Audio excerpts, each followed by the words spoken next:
Nancy Mace. Congresswoman, it's good to have you on. What does your home state of South Carolina need right now? We're seeing life-threatening storm surges hitting the coast there.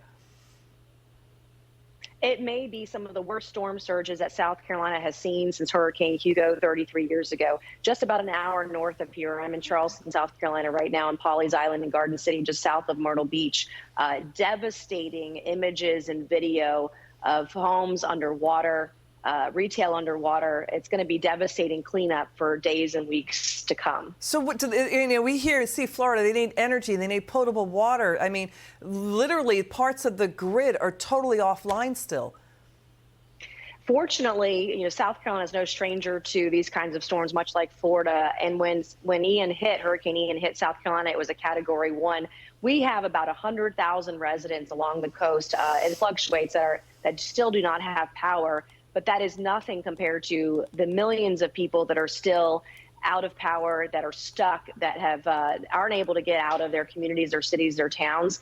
And then, today you've got Congress looking at the continuing resolution, sending $12 billion overseas to other countries when we have real needs in Florida and in South Carolina to rebuild those communities who were struck by Hurricane Ian today and yesterday. I mean, the images are just devastating. They're so traumatic. Mm-hmm. So we've got that. Really? We hear what you're saying about D.C.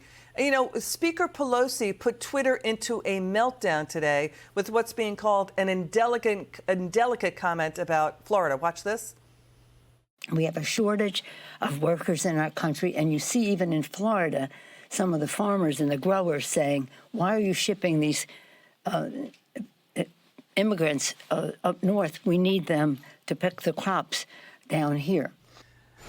Pick the crops? This is being called pretty elitist. When you heard that, what was your reaction? No, it is absolutely elitist.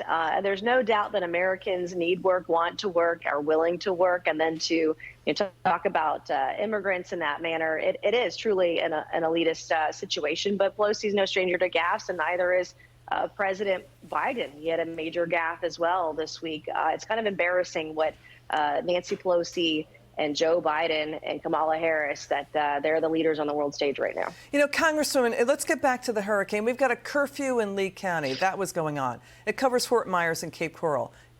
Governor DeSantis has been scrambling dozens of National Guard helicopters to search for survivors and rescue thousands. I mean, nearly 2 million still without power. What are you hearing what's happening right now in South Carolina? Well, in South Carolina, fortunately, Governor McMaster, he issued an emergency order, much like Governor DeSantis, and President Biden, to his credit, also accepted that order. Our counties also issued the same emergency orders, which will give us the ability to set curfews if we have looting issues like in Florida. We're very concerned about the areas north of Charleston, Pawleys Island, Garden City, Litchfield Beach, where we saw a pier just literally float away. We see retail and stores and homes underwater. But that gives us the ability to do that. It also gives us an ability to access resources at the federal level that we otherwise would not have after the storm. What's really concerning is reports that Florida Power and Light, they're warning that parts of the system, their grid, will need to be rebuilt from the ground up, not just restored, right? So this is all, yeah, go ahead, take that on.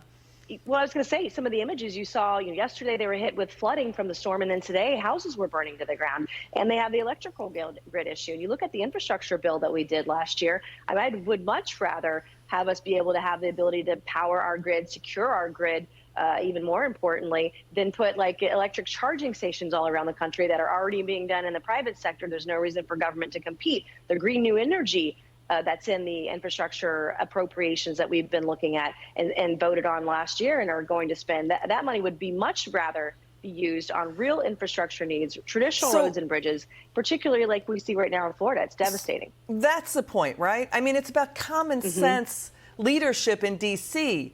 It should be focusing on this nation getting hit by natural disasters and spending the money on that, on protecting the power grid and more, instead of boondoggles, right? I mean, all this is coming as the U.S. economy is struggling over inflation from way too much government spending.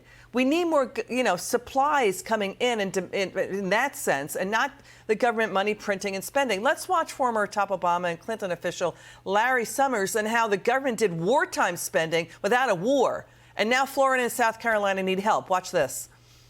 We basically had inflation under control for 40 years. We lost the thread, along with many other countries, about a year and a half ago with massively expansionary policies relative to the size of the GDP gap. The fiscal stimulus was 5 times as large as it had been during the financial crisis. And at the same time, massively accommodative monetary policies. 5 times 2008. Your word on this, final word. Well, you're right, Liz. You said printing money by the Federal Reserve, over $4 trillion a year.